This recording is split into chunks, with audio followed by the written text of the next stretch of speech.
The entrepreneurial journey is just staying in the game long enough so that you can get the wins. You're going to make mistakes all over the place. And it often feels like everything that you do is a mistake.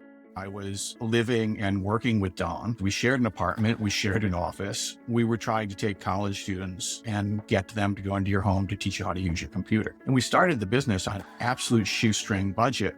When you take over the CEO role, you're also in charge of all the business development. Suddenly, you're the external face of the organization instead of the internal face, and you were able to bring people along on your journey. Landing our first sports book with Genting Casinos in the UK. We convinced them that we could build a sports book and get it live, and we did. The work I'm doing over at LBS right now, mentoring startups and some of their incubated companies. It's great to be able to talk to some young folks who've got a ton of energy. Keep that journey as close to their vision as possible, not to be distracted. Don't make it harder than it has to be. All the overthinking that you've got some strategy or strategic roadmap that you've got to unlock, when actually it's usually right in front of your face. You know, when you've got a vision and you're trying to implement it, and you truly believe in that vision, you can work really long, hard hours. And as long as you're taking care of yourself, I think you can go for a long time. There's a lot of oxygen in the room. It's later when you get into everyone else telling you how to do your job, it becomes a lot more difficult to deal with. Because of capital, because of external influences, be it a regulator or a customer or just a scalability issue, your lens constantly changes on what's important. And all of those are almost noise to the vision. You still have to kind of make sure that you're building your own vision, not just taking care of these other things, but how do you juggle urgency versus important? In 2020, we were Platform of the Year from SBC, one of the most prestigious categories in those awards. That was absolutely fantastic. But you need to scale up to keep that momentum. You can't put brakes on the whole development team and just focus on sales and think that you can catch up. So for me personally, hugely frustrating again, because I felt like we got the company to be a real challenger brand, and then we didn't make the most of it. Welcome to the iGaming Leader podcast, where we uncover the human side of some of the most inspirational leaders in our industry. I'm your host, Leo Judkins, and as an ex-iGaming director turned performance coach, I've worked with over 200 leaders from companies like Entain, 365, Flutter, and many more to help them build the habits to achieve sustainable high performance. In these episodes, we share exactly what it takes for you to achieve the same. So with that being said, let's dive in.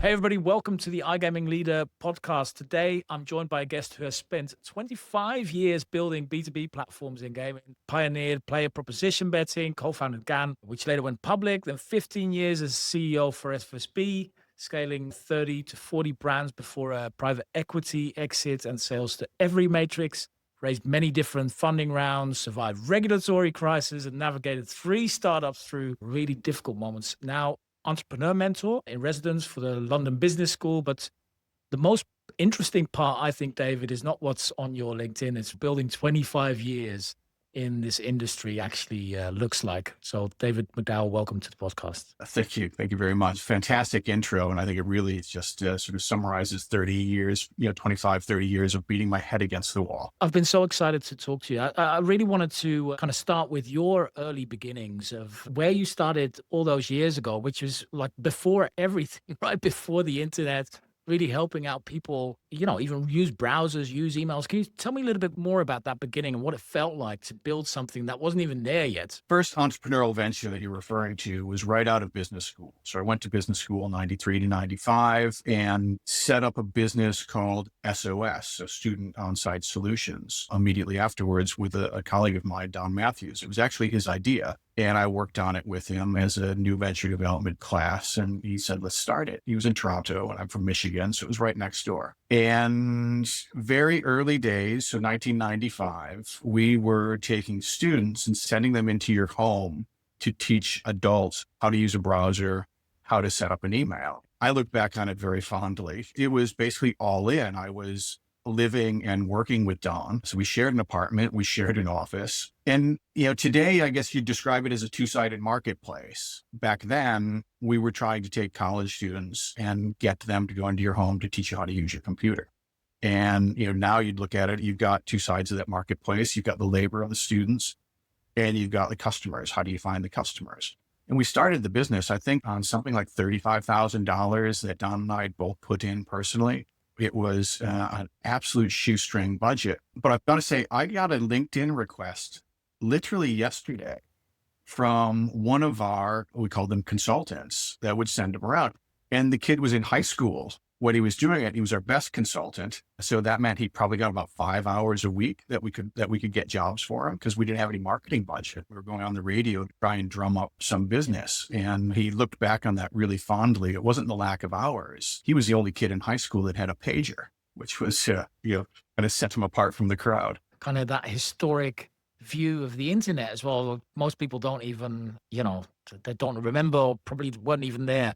So, what I love about you is that that's kind of started your entire entrepreneurial spirit. You've been through, I think, 3 startups in 25 years, and you've had exits, built platforms, raised a lot of money. But reflecting on all of that, what's the thing that's made you most proud in that journey? There are single moments in time that you can look back and think that was kind of a peak of positive emotion. There are some things that come to mind. Going from the first 2 startups that I did, I was sort of CFO, COO. So very much hands-on, very much inside looking. And as I went to FSB, it was the first time I was actually in the CEO role. And I think for both of those, because of the finance and the operation, being a founder, I was always involved in a lot of the financing and fundraising. But when you take over the CEO role, you're also in charge of all the business development. And so I think, one of the proudest moments was really landing some of our first big deals. I think, when you go out and suddenly you're the external face of the organization instead of the internal face, and you're able to bring people along on your journey and get people not only to sell, equity is selling, right? When you're selling, but getting a customer to take your product, especially a B2B platform where it needs to have a certain amount of, table stakes to be a competent product that you can get into the marketplace. And landing our first sports book, it was originally with Genting Casinos in the UK, and they had an online site, and we convinced them that we could build a sports book and get it live, and we did. How did you find that in kind of those transitions as well, from kind of the more financial side and raising money to operationally leading the teams? Did you find that hard to make those transitions? I'm not sure that I did find it, if you know what I mean. Right. It was a constant evolution. Every day was a different challenge. When you're in it, you don't always step out of it to take a look back to take stock of where you're at. I sometimes describe the entrepreneurial journey is just staying in the game long enough so that you can get the wins. You're going to make mistakes all over the place. And it often feels like everything that you do is a mistake, because almost nothing that you do is optimized.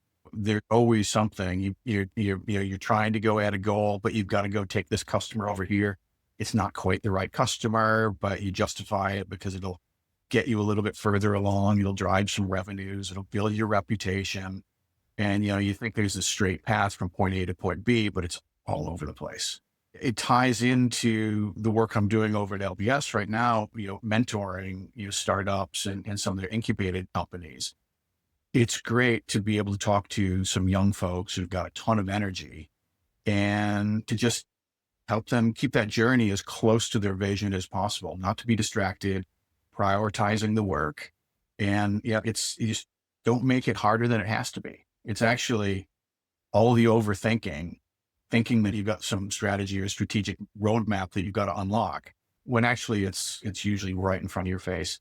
This is the opportunity. This is what we need to do to build it. Focus on the things that are important to actually getting from point A to point B, and don't get distracted by a customer saying, oh, if you just give me this, then I'll take it. Because you give that and then they don't take the product because it was just an easy way for them to say yes instead of no. That is so difficult though, isn't it? Because you're always faced with significant challenges, right? And also always faced with significant opportunities. But both of those can massively sidetrack you and lead you away from that thing that's right in front of you, like you've just said. I think also the other thing is that sometimes just zooming out is just not possible, because it's this constant, like you're constantly racing, right? You're going from one fix to the next, from one opportunity to the other. How did you manage that throughout the years without going absolutely crazy or burning out? I've always been pretty good at compartmentalizing. So if I need to switch off, I've always been pretty good at switching off. And frankly, I've always been a good sleeper. And I think these days you hear so much about how important sleep is unknowingly, just by being a good sleeper, it's a foundation of health. I never purposely paid attention to my health, but I think some things like that really helped avoid some burnout. And I think these days people are so much more aware of putting your health first and making sure that you're taking care of yourself physically and mentally. I think once you become sort of a founder, CEO, and if you go back to that first one, so I came back to London in 1998 and did a couple of years as a management consultant. And you're working sometimes, 80 hours a week. And it wasn't the hours, it was the lack of investment, like the lack of being truly invested in the product. And I found that much harder because it wasn't my idea. It wasn't my passion. It wasn't my equity. Whereas actually, when you've got a vision and you're trying to implement it and you truly believe in that vision, you can work really long, hard hours. And as long as you're taking care of yourself, I think you can go for a long time. It was really only sort of at the end, if you start having challenges with your board, if you have investors where you don't see eye to eye on the future of the company, those are the points that cause the real stress. So I think the early days as a founder, when you're raising the equity, when you're putting in those hard shifts and you're building a product, there's a lot of oxygen in the room and there's a lot of energy that comes from it. It's later when you get into everyone else telling you how to do your job. I think that's when it becomes a lot more difficult to deal with. Yeah, I think that's so true. It's never the hours, it's the weight of those hours, right? And sometimes that weight gets really heavy. So that brings me to something else, which is boards and advisory and support from outside. So how have you dealt with that, David, as you've grown through your journey and also what you see now in your current role? What's the value of that? Like outside perspective, not having to do everything by yourself, having some sort of sounding board. How important is that in a founder's journey? Surrounding yourself with talent is incredibly important. And I think that is both operationally with your management team and surrounding yourself with a strong board. I've always believed in that. I think that it's good governance, right? Over the years, I can look back at all the companies and I don't want to start naming names but we've had good directors and we've had bad directors. And I think that there are a lot of examples, especially when you're starting a small company and you have individual shareholders who are asked to join the board because they've put in a large chunk of money, they've demanded it. Or even if you're trying to build a board with skill sets that you don't have internally, and you look at your shareholder base and you try to get someone to come on and step up as a board member, I think that non-executive directors have a real problem separating their desires as a shareholder from their role as a director.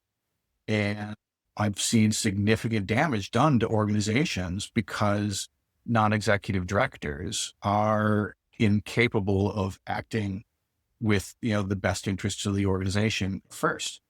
I think that's a real frustration of mine. I think it's understandable how people put themselves first. I just don't think there's any place for it. And then when you have somebody who's a board director and you start over time realizing their decision-making capability is somehow affected, it's very difficult to make changes. But likewise, our lead investor from the beginning was Mark Blandford over at FSB. And the tone that he set at the board meetings were, let's not spend a lot of time congratulating ourselves for what we did right. Let's talk about, the challenges that we've got. Let's talk about how we can improve the business and be efficient with the time. It was fantastic. He brought on Susan Ball as well, who was over at Camby and Playtech. And together, I found both of them were fantastic at being able to just drill down, challenge you on the issues, ask tough questions. And that's what you want of a board.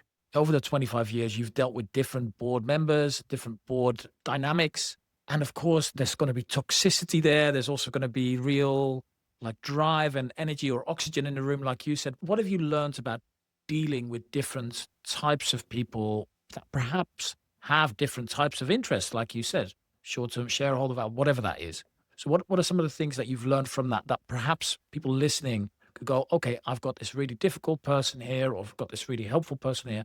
This is how I can deal with it. I've seen some interesting things, and I'll go back to an example of something outside of the industry. My first business, one of the board directors forged the CEO's signature on documents. And they felt that they had a right to do that because they had invested significant capital into the business and they were going to get their way. And there are things like that that happen that you would categorize as wrong. And yeah, but the only remedy is to go to court. What other remedy do you have? And if you don't have the same financial firepower as your investors, you're not going to go to court. And I think that's a challenge. I guess over the 30 years, and it's not just the companies I've been in, it's the stories I've heard.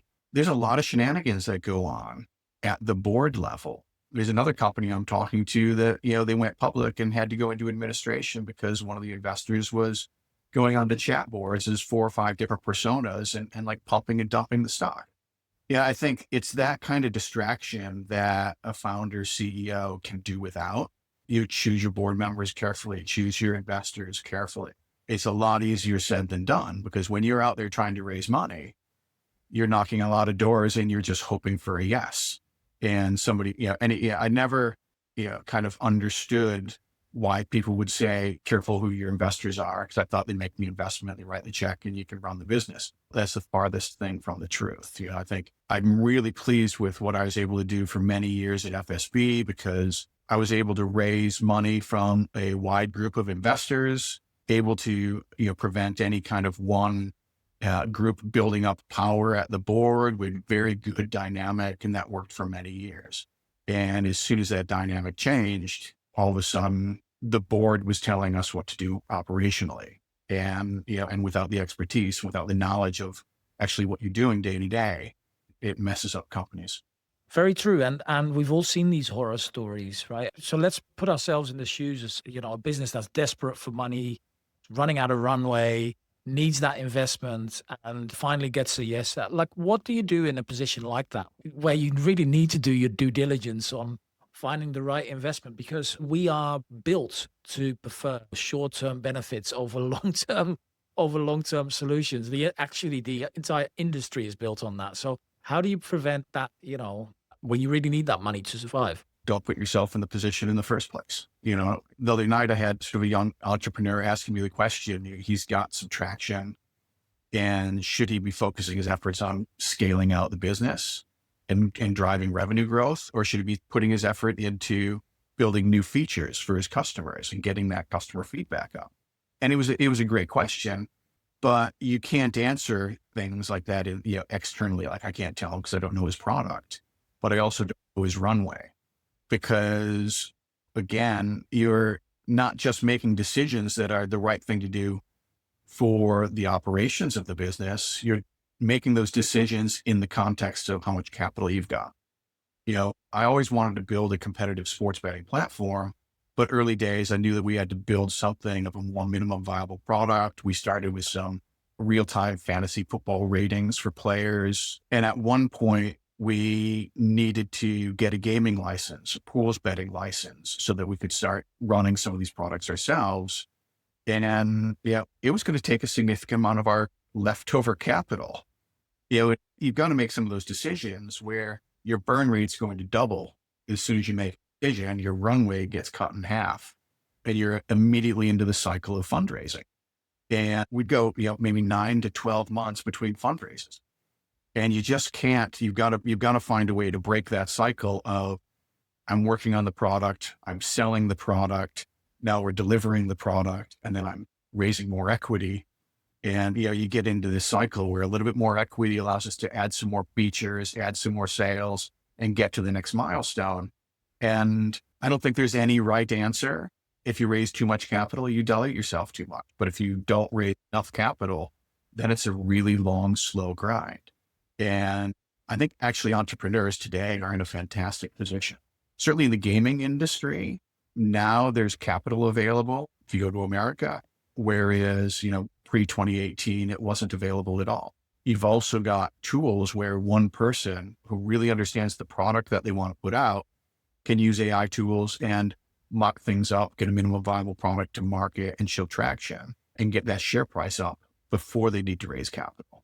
And so I think it's just this juggling act of how much capital do we have? How much can we raise? The Goldilocks, don't raise too little, don't raise too much. How do you get it just right? And, again, back to what I was saying earlier, it feels like everything's a mistake because you can't get it just right. So you've got to err on the side one way or another. And the entrepreneurial, I guess the mentality is always feeling like you're making a mistake. When actually what you're doing is solving the problem, getting capital into the business and moving forward so you can fight another day.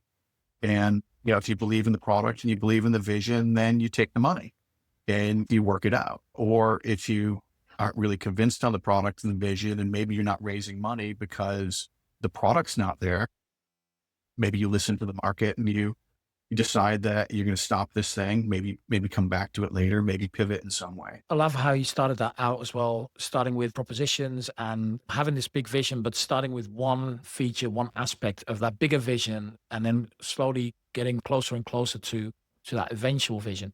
How long did it take you to get there? And did you ever even feel that you actually got to that end vision? Did we ever get to the end vision? No, not really. We got close, but then you keep on building more and more things on, right? The vision keeps on expanding. If you start with a minimum viable product, we started off, I wanted to build a modern sports betting platform. If you go back to 2007, OpenBet was really kind of the platform that was driving all the big sports betting operators. The iPhone was coming into the market, completely changing the consumer experience, and live betting was really just starting to happen. We could see that data coming from the stadiums was not collected. I mean, you still had, I think, Sport Radar sending people in trench coats to tennis matches back at the time, selling scouting services, right? But I believe that live data coming from the stadium will become faster, more detailed, more reliable as it becomes legitimate. And that if you were to build a modern sports betting platform, it should be driven by those data feeds. So our minimum viable products that we started with, those fantasy products, allowed us to use some of the fastest real-time data feeds in the market. They were from Orbis at the time. We're using TX odds to scan the Asian markets so we could understand goals. And then we ran our own models to translate goals into fantasy points for players, assists and goals and, those types of things. And so what I looked at for the MVP was how can we build a product that we can take to market while also building technical competencies along the way that would lead to that sports betting platform. And so we did the player proposition, first the fantasy ratings, then betting on players, and then the full season fantasy games. And then we moved into a sports book. And that was a couple of years of just adding more in-play content, making sure that if you have a bet pregame, you can cash it out in play. And we plugged in casino games. We built our own platform. We built our own, sort of mobile web and retail systems.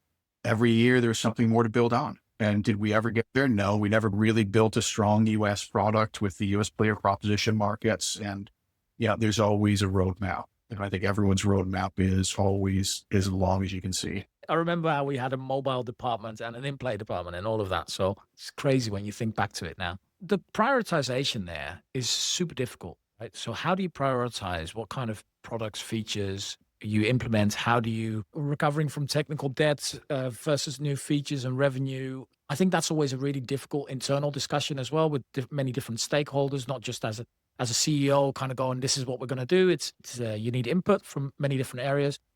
What have been some of the most challenging things there where you're at the same time trying to catch up with where the market's moving and you're trying to, I suppose, innovate or at least kind of, get ahead of the curve? What were some of the biggest challenges you faced there? Generally through the lack of capital. So we were always really underfunded. If I look back, I think until private equity guys came in, we'd only raised something like maybe 4 million pounds, gone from 2007 to 2019, got the company to at least sort of break even profitability, had launched a lot of them were white label sites that came up and disappeared, but probably 30 to 40 different brands had been launched on our platform. And the prioritization, I never felt like we got it right because we were always sort of late and always sort of, I guess late's the wrong word, but we were always, I think, bending to somebody else's demands. we would have one partner absolutely insisting that we build a feature. And because we had an outage, they've got more strength in their voice gets louder, and you want to give them something to appease them. But almost every single time that we built customer-led features, they were absolute waste of time. When you're in the B2B space, you're a little bit, you're a lot closer to the technology. You know what's possible. You know what you can do. You're trying to do the best possible thing to give your customers tools that they can market with, they can differentiate themselves with. But when you've got 20 or 30 different customers and they all want something different, you've got an absolute nightmare of a roadmap. And so what we were trying to do, and I don't think we were ever doing incredibly well, was making sure that we had strong leadership in each of the teams. So we had a casino group, a platform group, a sportsbook group, a front end group, and, compliance group, and trying to make sure that everyone had their own list of priorities, and trying to help them set not only the priorities, but the urgency level and sort of the cost and the value to try and push some of that decision-making down to the organization, and trying to work with everyone to understand the context of what do I need today because something's going to break, we're going to have a catastrophic failure, or what do I need to have in place 6 months, 9 months, 12 months from now, because the volume that we're expecting will cause a catastrophic failure, or we can't sell in the marketplace to this group of customers until we get this. And every group had a different list of priorities. And then, with fairly tight capital constraints, the Gambling Commission comes along and says, we're going to start hitting everyone over the head with a sledgehammer. All the effort goes to regulatory compliance. And then, your customers are saying, we haven't had any new features. So you swing back and you start trying to do a bunch of features to make them happy. And it's a really difficult proposition. I don't think there's any magic solution to it, because it's, to some extent, it's juggling. But you do have to try and figure out what are the most important priorities. And because of those things, I guess what I was trying to illustrate is, because of capital, because of external influences, be it a regulator or a customer or just a scalability issue, your lens constantly changes on what's important. And all of those are almost noise to the vision. You still have to kind of make sure that you're building your own vision, not just taking care of these other things, but, how do you juggle urgency versus important? It feels like you're never there, right? That end vision, like it's a goalpost that keeps moving. If you feel that you haven't figured it out, that's actually totally normal as well, because you're constantly trying to catch up. Customer-led features, of course, are important. You need to have your roadmap led by what customers want and need, but having your entire product roadmap determined that way can really be a waste of time, because you're going to be behind. You're going to be catching up, and that's not a good place to be. It is difficult to make those decisions because you're trying to appease a customer and you're trying to grow your business development. You're trying to make sure your team are focused on the most important things. There's a challenge of always second guessing yourself. I don't know that what's normal. I don't know what other people think in their heads. I think that when you come to looking at the CEO role, I think people have this idea of a really strong leader who knows exactly what they want, and they second guess themselves. They're right. They're intuitively right. They don't even have to look at the numbers. They just kind of smell the report and they digest it. They say, no, do this, this, this. And they're authoritarian leaders. They tell you what to do, but they make you feel good about it. And it's just like this, you might as well draw a cartoon superhero.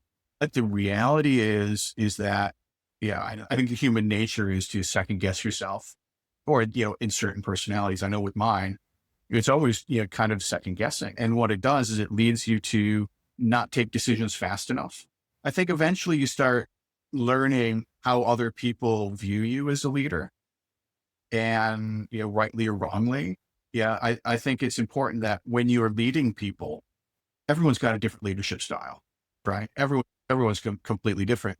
And I think if I go back to for me, the best times at FSB, and when we were growing the fastest, my co-founder, Sam, and I were really the management team We had Mark Wilson leading our sports book. We had Mags, who was executive assistant, office manager, and, chief culture officer. We had that team. We were growing from sort of 10, 15 people up to 75 to 100 people. And it was a very flat organization. And I think we were just incredibly transparent with what we were trying to do. Everyone knew that we were trying to become legitimate enough to be called a challenger brand. You're winning small business, but you're going for it. You're trading, you're watching your trading volumes going up. You're integrating casino games and you're looking at some of the turnover going up, and you're building as fast as you can. And you're putting new brands out and you're scaling, and there's a lot of oxygen in the room. And it was really, really fun. I look back on those days really fondly because there really wasn't any politics. There wasn't anything to hide. I think everybody knew they could come in and talk to me about anything. And it was fantastic. But you hit like 100 people and you start trying to figure out how to scale. Now, this is no longer a startup. This is a scale up. And, at that point, you've got challenges of how do you build a team around you and how do you make sure that team is made of the right people? And I think that if you get those decisions wrong, it's incredibly damaging.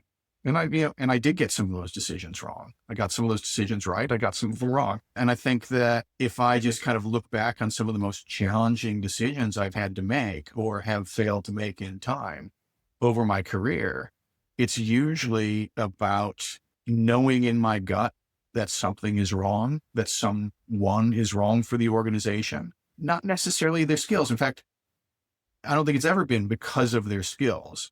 I had one person I had to remove at a senior position because of their skills, and it was actually a pretty easy conversation. It's when the person has skills, but is not a cultural fit that I think I've learned some of the hardest lessons trying to move that person on. And not even sort of my team, I'm thinking about like individual developers. Like when you've got a team and you've got 3 or 4 developers and one of them's not cutting it, but they're doing about 50 to 60% of the work. And you don't have a lot of capital and you get rid of that person. You've now got a void and you're doing 0% of the work. And then you might have 3 months before you can get somebody else on, and you've got the HR risk and you're trying to get to another fundraise. Do you remove that person? Yeah, I think the answer is always yes. If you know they're right. If you know they're not right, you have to do it. And that's probably my biggest mistake, is waiting too long on things like that, because I thought we need this. We can't afford the disruption right now. Yeah, the difficulty is also that person that's not really a cultural fit or not a cultural fit at all.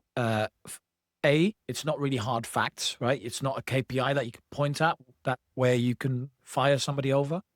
B, they're typically actually high performers that are really important to the organization or an area of the organization. And C, it becomes disruptive for a large part of the rest of the organization when you remove them. So that gut feeling decision, I completely get. It's very difficult to make, and you want to have all the facts, and you want to make decisions based on data, but you can't in those moments.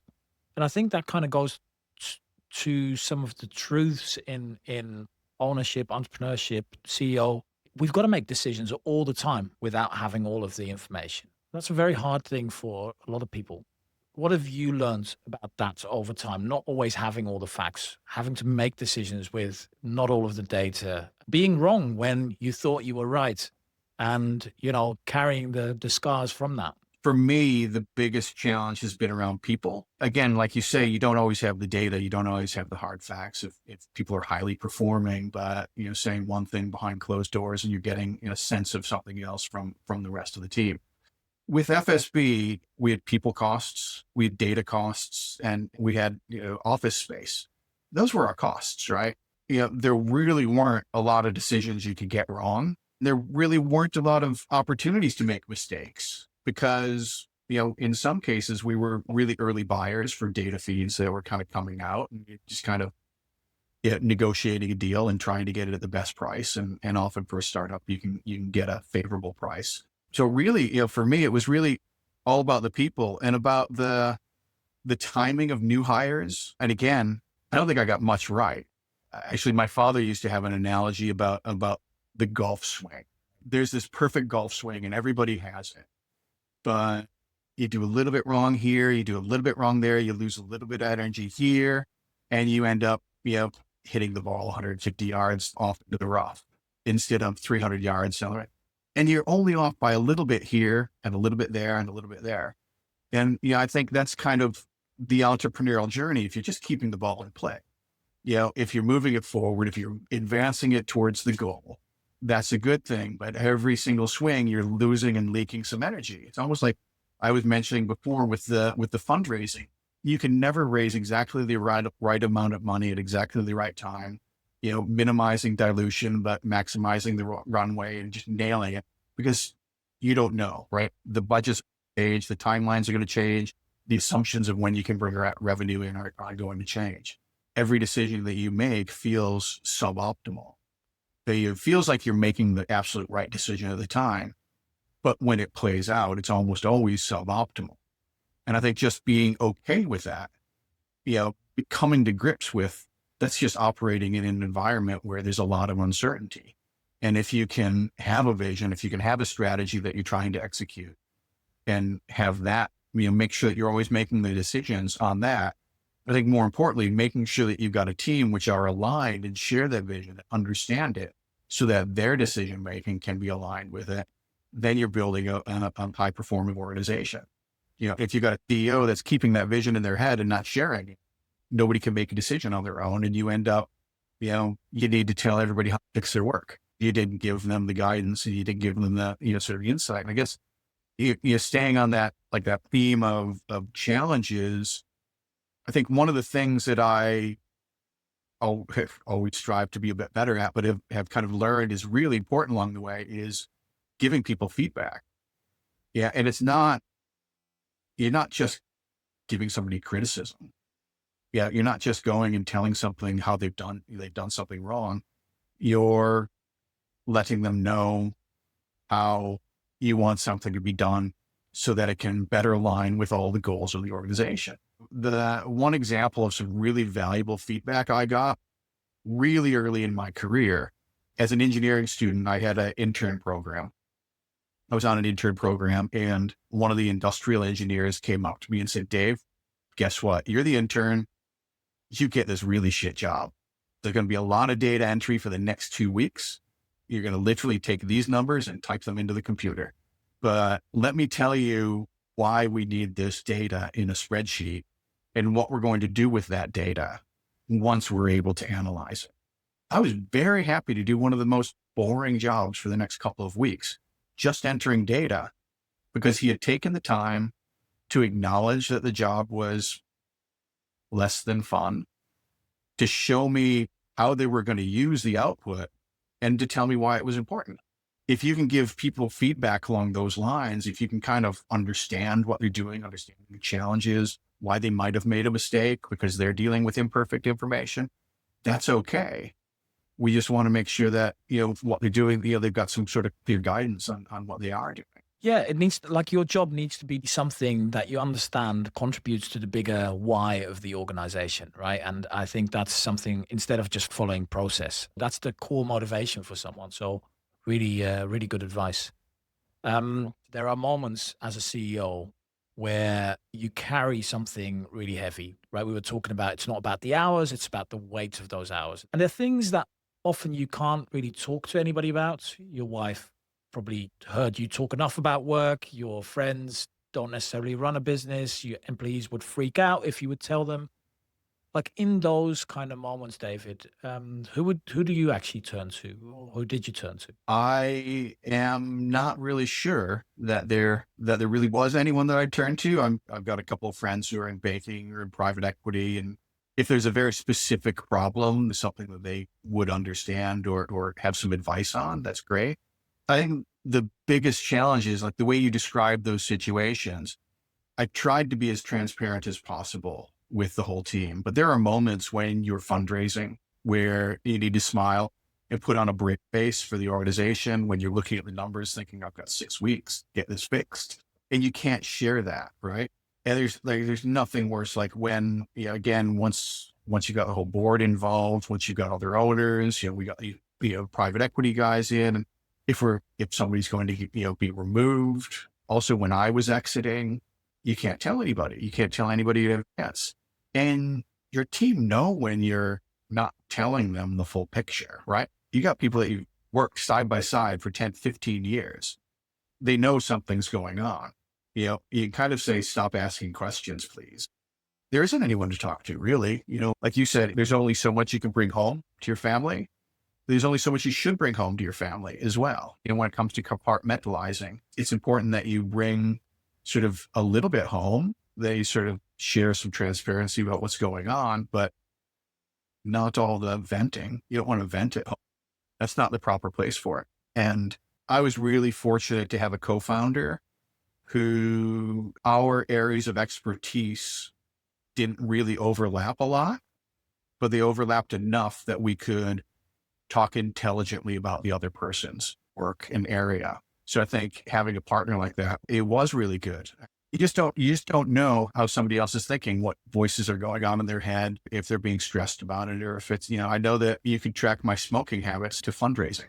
Halfway through every funding round, I'd buy a pack of cigarettes. That's not a healthy way, but that was one of the things that I would do at the end of, not the end, but in the middle of each funding round.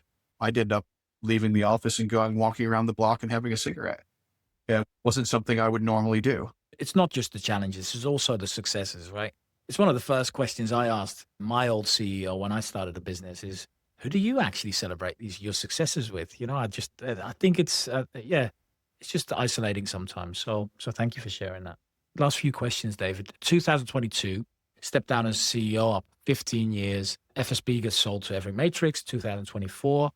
When you look back on 15 years of building, what does it feel like when you reflect on that journey now? Very mixed feelings. From 2007 to 2019, basically before we brought private equity in, I'm really proud of the team. I know I had made some mistakes, but just working with fantastic people, having a team, really having an environment that I think everybody worked hard and enjoyed each other's company. I thought that was really, really a fantastic time. And making that transition from getting a company up to profitability, having a really, really strong competitive position or proposition in the UK and Ireland doesn't mean that you can just go and become globally dominant. We had an investment thesis that was, agreed by our financial sponsor coming in, that we would make the required investments, get the platform up to the standards needed to compete in America, in wider Europe, to compete in Africa. But what was implemented was the exact opposite.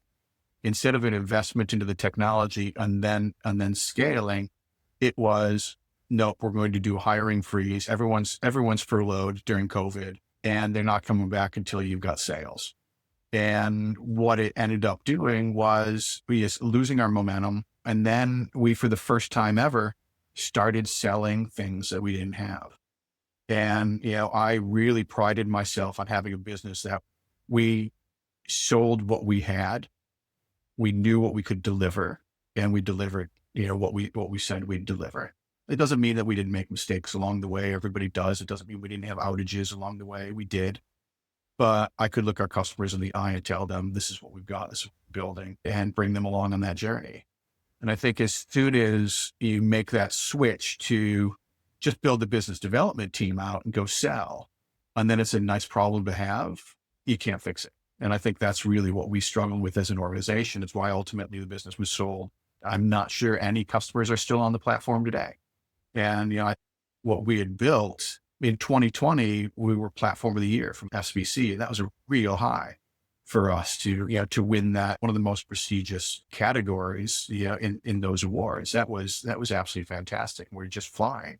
But you need to scale up. You need to keep that momentum. You can't put brakes on the whole development team and just focus on sales and think that you can catch up, because when you're implementing a new platform in Eastern Europe, in South Africa, in America, these are large projects that take, even if you're reusing the core code, even if you've got sort of a multi-tenanted platform, when it comes to local payment processing, local hosting, local regulatory challenges, local sports that are important, different designs on the user interface. All of these things take time to implement. And these are 9 to 18 month projects.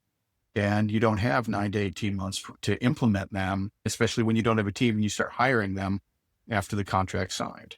So for me personally, hugely frustrating again, because I felt like we got the company to be a real challenger brand. And then we didn't make the most of it.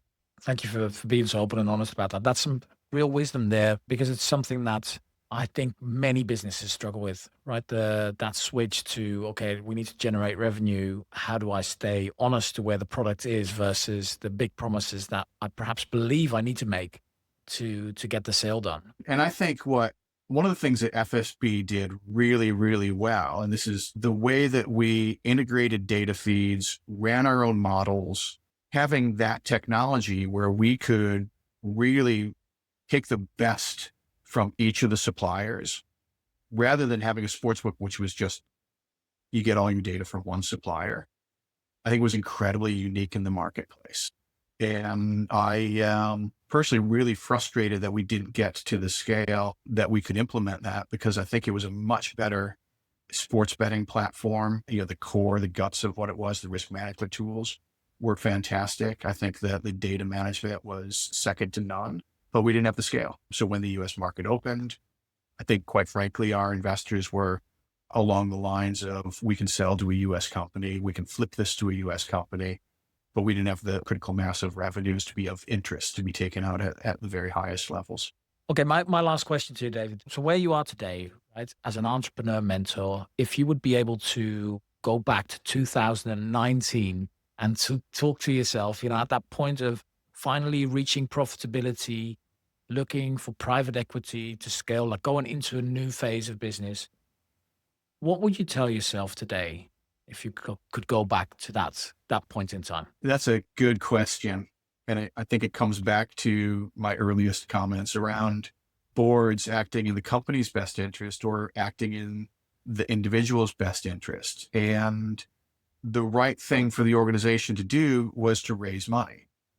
And we had strong enough voices on the board that were demanding liquidity. I tried to fix by bringing private equity on, getting them liquidity, and it just didn't work out. I think that was probably the best solution given the constraints.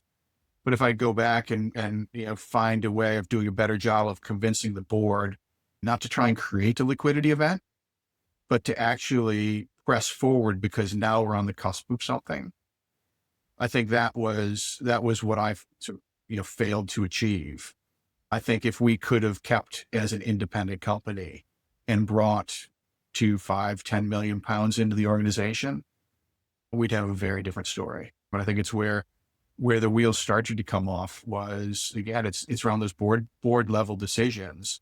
David, thank you so much for sharing your story. It's been fantastic talking to you, and thank you for being so open and honest. Yeah, thank you. It's been cathartic. It's really important to, I think, to not beat yourself up when you're in a leadership role, and to recognize that mistakes will be made. It's par for the course. It's normal, and it's about not getting caught up on the mistakes. It's about just kind of moving forward and continuing to make progress and staying positive. And yeah, fantastic. I think you guys are doing a great job with everything you're doing over there as well. I think getting this message out of it's okay to have doubts. It's okay to second guess yourself. That's just part of the human experience. And thanks for having me on. Thank you for joining me on the iGaming Leader podcast. If you enjoyed today's episode, head over to igamingleader.com for more conversations and insights. Don't forget to subscribe to this podcast. I'm your host, Leo Judkins, and I hope to see you next week.